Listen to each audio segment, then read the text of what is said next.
Good morning dear student.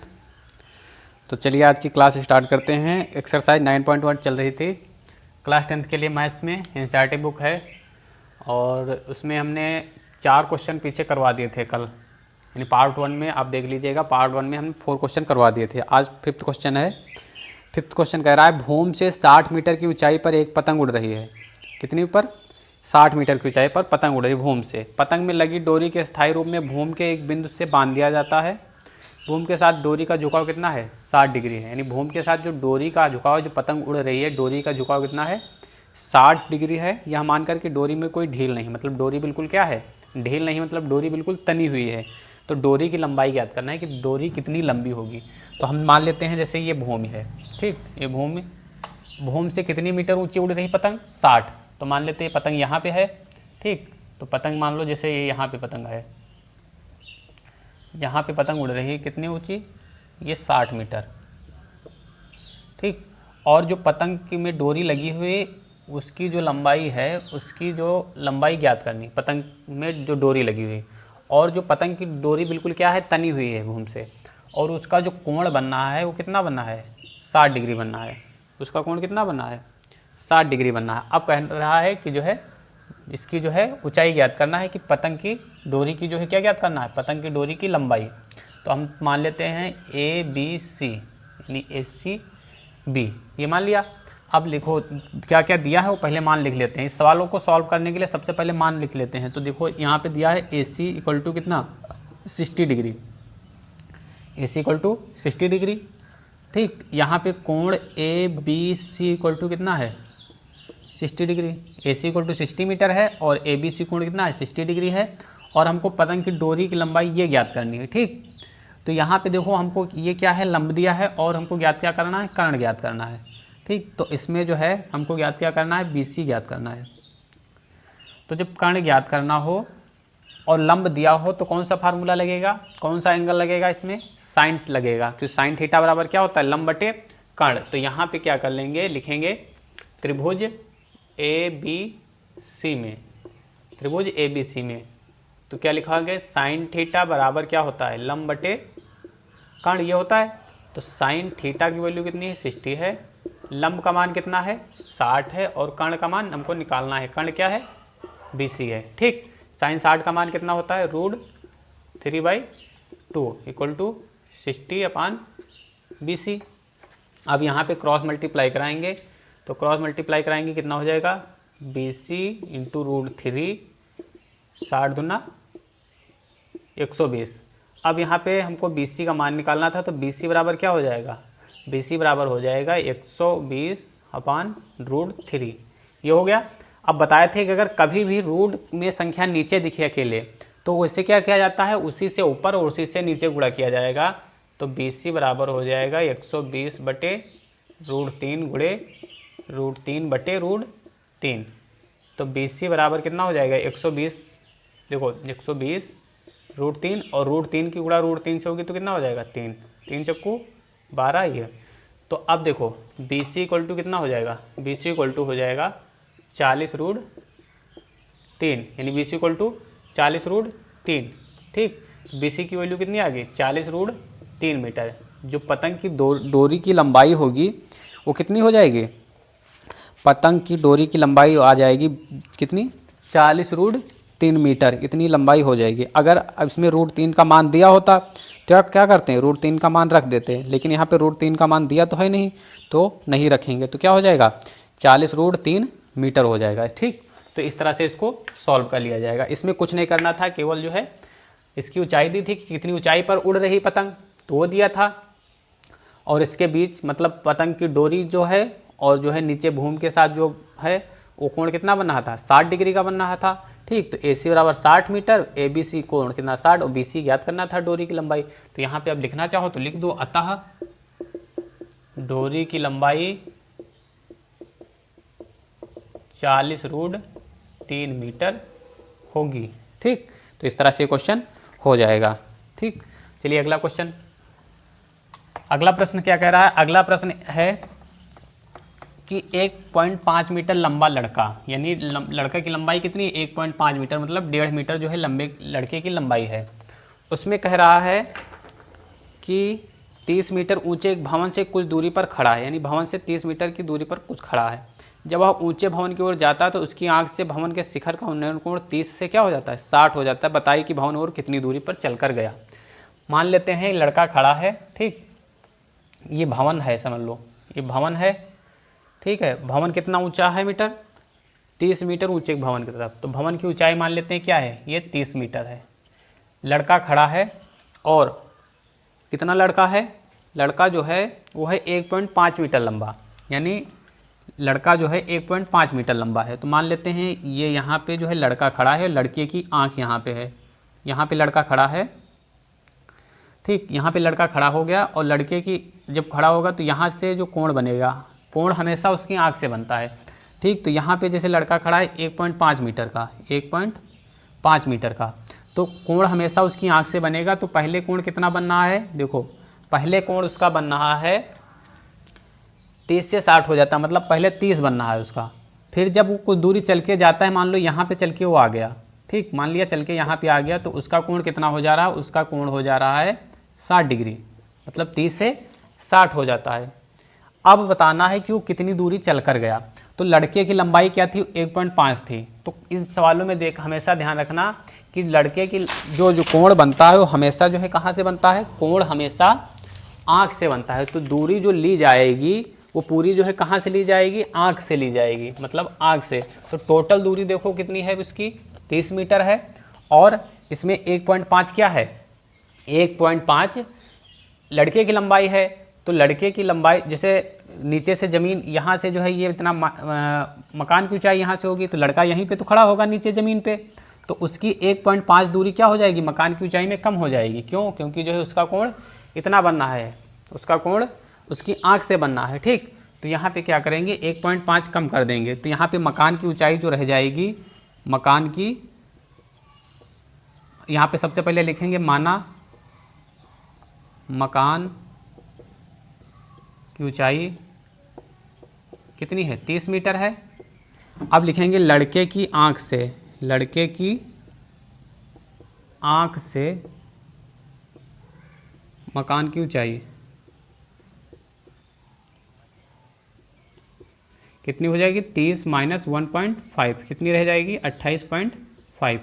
तो ये जो है इसको मान लेते हैं ए बी सी, ठीक। अब लड़के की ये डी मान लेते हैं और ये ई मान लेते हैं और ये एफ मान लेते हैं। तो ये कितनी बची, ए एफ कितनी बची हमारी, 28.5, ठीक। अब देखो यहाँ पे क्या लिखेंगे, और थोड़ा सा आगे सॉल्व करेंगे। तो ये कोण 30 दिया है, तो कोण ए डी एफ, यानी कोण A D F equal to कितना, 30 डिग्री। और कोण ए, देखो अब ये वाला त्रिभुज, कोण ए ई एफ बराबर कितना, 60 डिग्री। अब लड़का मान लो डी पॉइंट पे था, ई पॉइंट पे आया है, तो मान लो उसने कितनी दूरी चली है, मान लिया हमने उसने यक्स दूरी चली है। तो यहाँ पे लिखेंगे माना लड़का यक्स दूरी चलकर बिंदु ई पर पहुँच गया, बिंदु ई पर पहुँच गया। ये टोटल यहाँ से यहाँ तक कितनी थी, यहाँ से यहाँ तक 30 थी, तो यहाँ पे फिर यहाँ से और यहाँ तक कितनी हो जाएगी, 28.5। माना लड़का एक सौ दूरी चलकर बिंदु ई पर पहुँच गया, बिंदु ई पर पहुँच गया जहाँ पर उसका कोण कितना बनता है, जहाँ पर उसका कोण 60 डिग्री हो जाता है, 60 डिग्री हो जाता है। ध्यान से समझना है, बहुत सिंपल सवाल है, आराम से कर लोगे, केवल लैंग्वेज इसकी समझ पाओ, बाकी तो सब लगा ही लेते हो। 60 डिग्री हो जाता है, ठीक।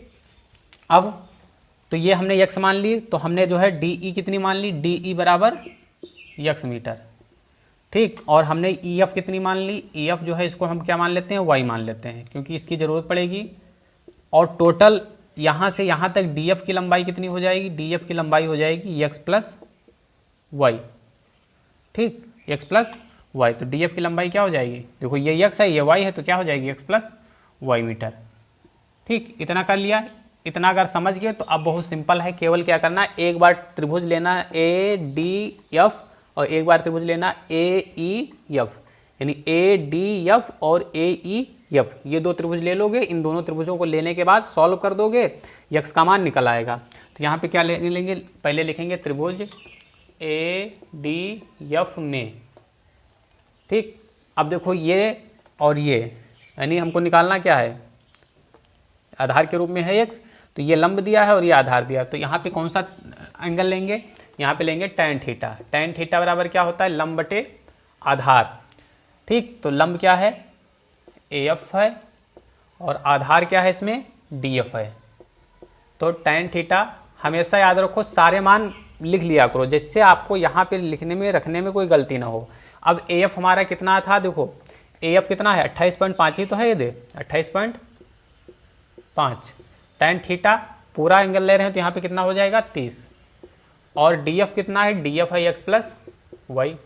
tan 30 का मान क्या होता है, 1/√3 और 28.5 बटे x प्लस वाई। अब यहाँ से क्रॉस मल्टीप्लाई कराएंगे तो x प्लस वाई का मान कितना निकलेगा, x plus y equal to निकलेगा 28.5√3।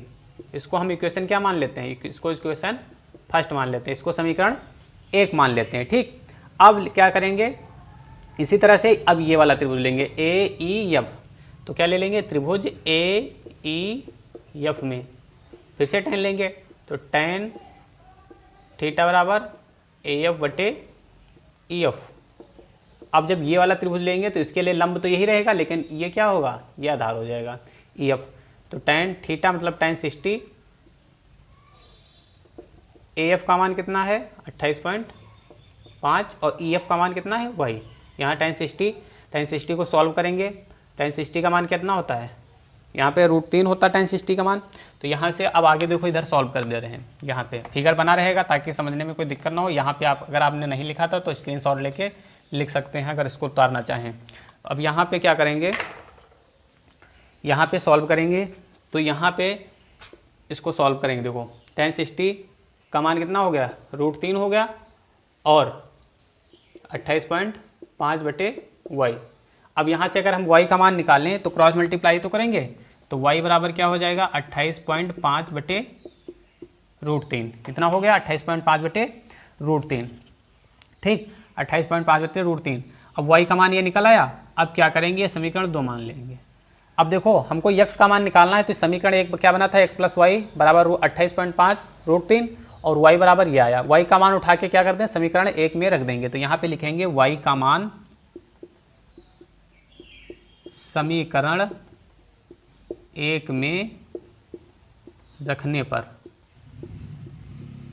तो y का मान समीकरण 1 में रखोगे तो यहाँ पे क्या हो जाएगा, x प्लस वाई 28.5 √3 है, यहाँ पे रखोगे तो क्या निकलेगा, x प्लस वाई का मान क्या है 28.5 बटे √3 बराबर 28.5 √3।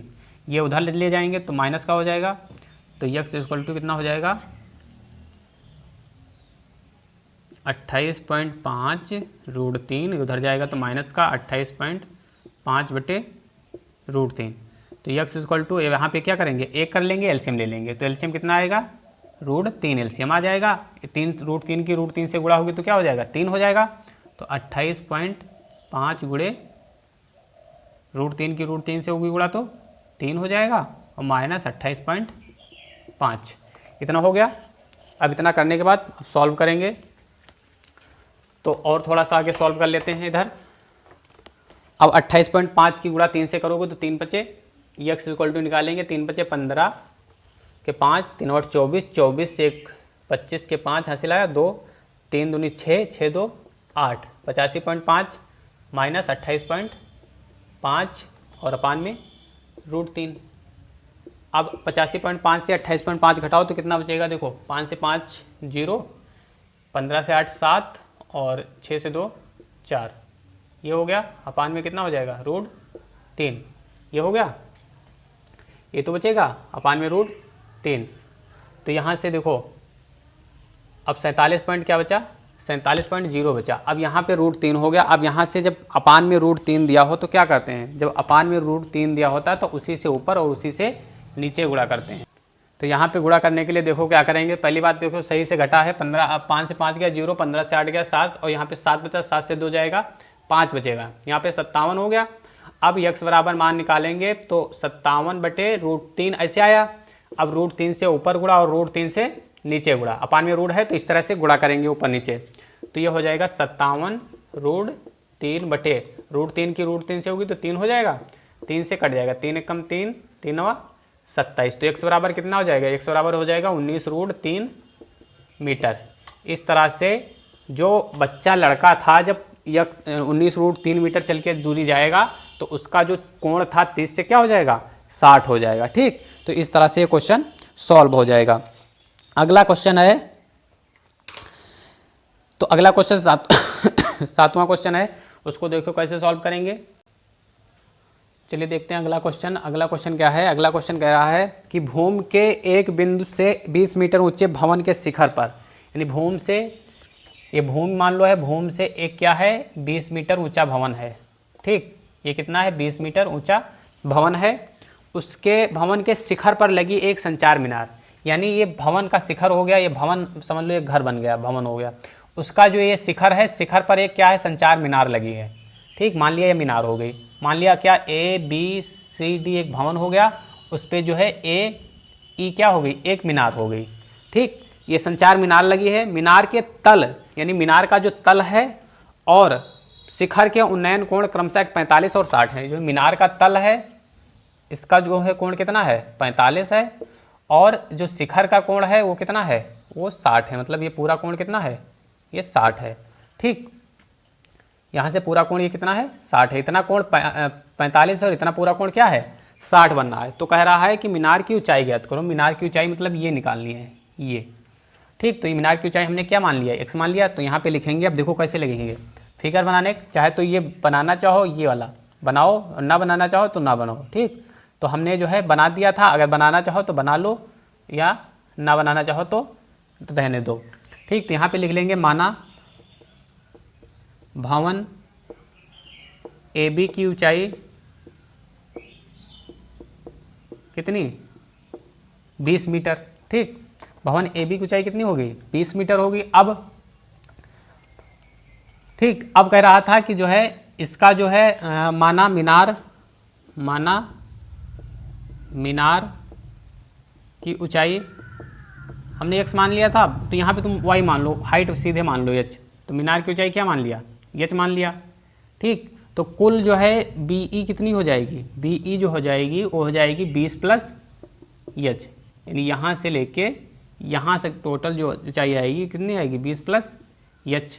और देखो तल से इसका कोण कितना बनना 45, तो कोण लिखेंगे कोण ACB बराबर कितना 45। इसी तरह से कोण ECB बराबर 60। ठीक, इतनी चीज़ें सारी लिख ली, मान हमेशा लिख लिया करो ताकि जब सवाल लगाने बैठो तो उसमें तुमको मान बार ढूंढना ना पड़े, सीधे मान लिखिएगा आप आराम से कर लोगे। ठीक, इतना कर लिया। अब यहाँ पे आके सॉल्व करेंगे। देखो एक बार त्रिभुज कौन सा ले लेंगे ECB और एक बार ACB। ठीक, तो दोनों त्रिभुज ले लेंगे। तो यहाँ पे क्या करेंगे, त्रिभुज एक बार ले लिया, त्रिभुज ACB में, कौन सा त्रिभुज ACB में, देखो ये दिया है और ये दिया है, ये तो दिया नहीं BC, तो ये दिया है, तो लंब और आधार हो तो कौन सा लगता है tan थीटा। तो tan थीटा बराबर क्या हो जाएगा AB बटे लंब बटे आधार, यानी AB बटे BC। और कौन सा कोण इसमें tan 45, ACB ले रहे हैं तो ACB वाला कोण लेंगे, तो ACB बराबर 45, तो tan 45 बराबर AB का मान कितना है 20 है, 20 मीटर, और पान BC का मान निकालना है। तो tan 45 का मान कितना होता है 1 होता है, तो 20 बटे BC क्रॉस मल्टीप्लाई करेंगे तो BC बराबर कितना आ जाएगा 20 मीटर, यानी BC बराबर कितना आ गया, यहाँ पे BC हमारा कितना आ गया 20 मीटर, यानी BC भी कितना आ गया 20 मीटर। अब एक बार त्रिभुज कौन सा ले लेंगे, हमको ऊंचाई h निकालनी, तो एक बार त्रिभुज पूरा ले लेंगे ECB। तो यहाँ पे लेंगे त्रिभुज, क्या लिखेंगे त्रिभुज ECB में tan थीटा बराबर ये हो जाएगा BE बटे BC, और इसमें कोण कौन सा लिया जाएगा 60, tan 60 बराबर BE कितना है 20 + h और BC कितना है 20, tan 60 का मान कितना होता है? tan 60 का मान होता है √3, तो 20 प्लस h। अब √3 का गुणा करेंगे तो क्या हो जाएगा? अपान में 20, क्रॉस मल्टीप्लाई कराएंगे इसकी इधर से उसकी इधर से, तो क्या हो जाएगा? 20√3 बराबर 20 प्लस h। अब h का मान निकालना है, तो जब h का मान निकालना है तो 20 ये क्या करोगे? इधर ले आओगे, ठीक। तो ये हो जाएगा 20√3 माइनस 20 बराबर h। ये तो हुआ। अब देखो दोनों में 20 कॉमन ले ले, तो 20 क्या कर लो? कॉमन ले लो, तो क्या बचेगा? √3 माइनस 1 बराबर h। यानी h बराबर कितना आ जाएगा? h बराबर आ जाएगा 20 ब्रैकेट में √3 माइनस 1 मीटर। यानी जो है इसकी किसकी थी ऊंचाई निकालनी थी? मीनार की ऊंचाई। तो मीनार की ऊंचाई कितनी हो जाएगी? मीनार की ऊंचाई जो हो जाएगी वो 20 ब्रैकेट में √3 माइनस 1 हो जाएगी। अगर √3 का मान दिया होता तो √3 का मान भी रख के निकाल लेते, ठीक। तो इतना सवाल जो है इस तरह से ये जो है 7वां सवाल लग जाएगा। अब चलिए देखते हैं 8वां सवाल। 8वां क्वेश्चन क्या है? ये 7वां क्वेश्चन था, अब 8वां क्वेश्चन देखते हैं। 8वां क्वेश्चन में इसी तरह का है, सेम, बस थोड़ा सा अंतर है उसमें भी। उसमें मीनार की ऊंचाई दी है और दूसरी चीज़ निकालनी है। इसमें क्या था? इसमें मीनार की भवन की ऊंचाई दी थी, मीनार की ऊंचाई निकालनी थी। इसमें पेडेस्टल दिया है तो पेडेस्टल का निकालना पड़ेगा, ठीक। तो पेडेस्टल का निकालने के लिए चलिए देखते हैं, क्वेश्चन पहले रीड कर लें, उसके बाद समझते हैं क्या है क्वेश्चन में। कह रहा एक पेडेस्टल के शिखर पर 1.6 मीटर की ऊंची मूर्ति लगी है। भूमि के एक बिंदु से मूर्ति का शिखर का उन्नयन कोण कितना है? 60 है। उसी बिंदु से पेडेस्टल के शिखर का उन्नयन कोण 45 है। पेडेस्टल की ऊंचाई ज्ञात करो, ठीक। तो मान लेते हैं ये एक पेडेस्टल है, पेडेस्टल ऐसे एक पेडेस्टल लगा है, ठीक। उसके ऊपर क्या है? एक मूर्ति लगी हुई है और मूर्ति की लंबाई यहाँ पे लिख लेते हैं पेडेस्टल AB है, ठीक। उस पर क्या लगा है? मूर्ति लगी है। मूर्ति लंबाई क्या है? 1.6 मीटर है। ये मान लेते हैं ABC, ठीक। ABC है। फिर क्या कह रहा है कि भूमि के एक बिंदु से मूर्ति के शिखर का उन्नयन कोण कितना है? 60 है। यानी भूमि का एक बिंदु यहाँ पे लेते हैं, इसका जो मूर्ति का शिखर का उन्नयन कोण है कितना है? 60 है। मूर्ति ऊपर ही तो लगी है, तो इसका कितना है कोण? टोटल 60 है। और कह रहा है कि उसी बिंदु से पेडेस्टल के शिखर का उन्नयन कोण, ये पेडेस्टल का शिखर यही तो होगा। पेडेस्टल के शिखर का इसी बिंदु से पेडेस्टल के शिखर का उन्नयन कोण कितना है? 45 है। तो ये कोण कितना होगा? ये 45 है और ये पूरा कितना है? 60 है। तो ABC इसको मान लेते हैं D। तो अब कह रहा है कि जो है पेडेस्टल की ऊंचाई ज्ञात करो, ठीक। तो हमने पेडेस्टल की ऊंचाई क्या मान ली? h मान ली। इतना समझ गए? अब यहाँ पे क्या लिखेंगे? माना पेडेस्टल की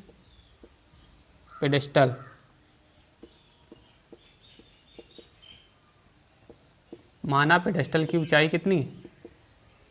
ऊंचाई AB बराबर h। अब मूर्ति की ऊंचाई क्या थी? मूर्ति की ऊंचाई थी 1.6 मीटर। क्या थी? BC बराबर 1.6 मीटर, ठीक। और ये कोण जो था, कोण यहाँ पे लिख लेंगे BDA, यानी BDA कितना था? 45 डिग्री। और कोण था CDA कितना? 60 डिग्री। इतना दे दिया। अब इतना सब कुछ मान लिख लिया, सारा मान लिख लिया। अब देखो ये 1.6 है, ये h है। अगर टोटल हम यहाँ से यहाँ तक ऊंचाई निकालें तो क्या निकलेगी? h प्लस 1.6, ठीक। तो ये क्या हो जाएगा? AC बराबर हो जाएगा 1.6 या h प्लस 1.6। इतना निकल आया। इतना करने के बाद अब देखो त्रिभुज ले लेंगे। अब त्रिभुज कौन सा ले लेंगे? एक बार ये त्रिभुज ले लेंगे, एक बार पूरा त्रिभुज ले लेंगे, जैसे पीछे किया था। तो यहाँ पे क्या कर लेंगे? त्रिभुज कौन सा ले रहे हैं? त्रिभुज BDA में tan थीटा लगेगा। tan थीटा बराबर लंब बटे आधार, यानी AB बटे DA। और इसमें कौन सा कोण होगा? 45। तो tan 45 बराबर AB कितना है? h, और DA कितना है? निकालना है DA। तो 1 बराबर h बटे DA। तो यहाँ पे DA बराबर कितना आ जाएगा? DA बराबर जो निकलेगा वो निकलेगा h, यानी h मीटर। यानी DA भी कितना निकलेगा? h मीटर, ठीक। DA कितना हो गया? h हो गया। अब फिर से त्रिभुज लेंगे, कौन सा? अब त्रिभुज लेंगे CDA में। त्रिभुज CDA में पूरा त्रिभुज ले रहे हैं तो उसके लिए लंब ये पूरा यहाँ तक हो जाएगा, आधार ये हो जाएगा। तो त्रिभुज CDA में, तो यहाँ पे क्या करेंगे, tan थीटा बराबर ये हो जाएगा CA या AC लिख लो, CA लिखो चाहे AC लिख लो, तो यहाँ पे AC लिख लिया, AC बटे DA। ठीक, तो ये tan 60 हो जाएगा। AC कितना है, AC यहाँ पे H प्लस 1.6 है और DA कितना है, H आया था। अब tan 60 का मान कितना होता है, tan 60 का मान होता है √3 और H प्लस 1.6 बटे H, हमको H ही तो निकालना है, इसकी ऊंचाई तो निकालनी पेडेस्टल की। ठीक, तो क्या करेंगे, क्रॉस मल्टीप्लाई कराएंगे, तो क्या हो जाएगा √3H equal to H plus 1.6। अब H वाले एक तरफ ले आओ, तो H वाले एक तरफ लाओगे तो √3H माइनस H बराबर 1.6। अब देखो दोनों में H है तो H क्या कर लें, कॉमन ले लें, तो √3 माइनस 1 बराबर 1.6। अब H का मान निकालना, तो ये इधर काहे में है, मल्टीप्लाई में, तो उधर अपान में जाएगा, 1.6 अपान √3 माइनस 1।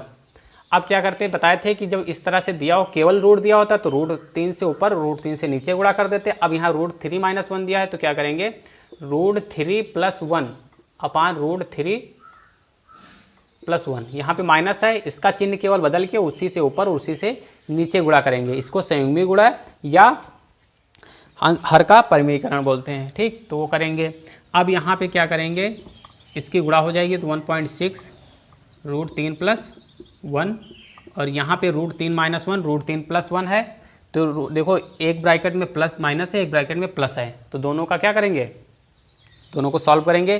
तो यहाँ पे सॉल्व करेंगे तो क्या हो जाएगा, H बराबर √3 का स्क्वायर माइनस 1 का स्क्वायर, ऐसे तो करेंगे, मतलब a minus B A plus B लिखा हो तो a square minus B square होता है। तो H बराबर क्या हो जाएगा 1.6 √3 प्लस 1, अब √3 का स्क्वायर 3 और 1 का स्क्वायर 1, तो H बराबर कितना हो जाएगा 1.6 √3 प्लस 1 अपान में 2, ये तो होगा, 3 से 1 गया 2।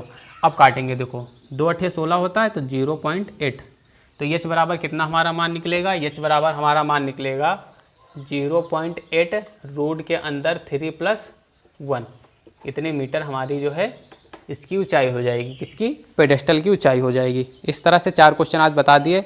अब आगे के क्वेश्चन जो हैं 4 क्वेश्चन कल बताएंगे, क्योंकि 4 क्वेश्चन समझ के करो तो ज़्यादा बोरिंग भी नहीं होगा और समझ में भी आ जाएगा। इस तरह से 4 क्वेश्चन हो गए। अब बचे कितने, इसमें से 8 क्वेश्चन हो गए, जो है 12, टोटल 16 क्वेश्चन है, तो टोटल 16 क्वेश्चन है, तो इसमें से उसके बाद 4 क्वेश्चन कल बता देंगे, 4 क्वेश्चन परसों बता देंगे। इस तरह से एक्सरसाइज ये कंप्लीट हो जाएगी। अगर आपको पीछे वाला वीडियो देखना है तो पार्ट 1 त्रिकोणमिति के अनुप्रयोग, ठीक है, उसमें लगे हुए हैं तो देख लेना। और अगर वीडियो सही लगे, अच्छा लगे तो सब्सक्राइब कीजिए चैनल को, जिससे आपको अगली नोटिफिकेशन भी मिलते रहे और आप जो है इससे पढ़ाई करते रहें। और आपको जो है क्वेश्चन में कोई प्रॉब्लम आ रही है तो पूछ भी सकते हैं। ठीक, तो आज की क्लास यहीं पे समाप्त होती है। जय हिंद।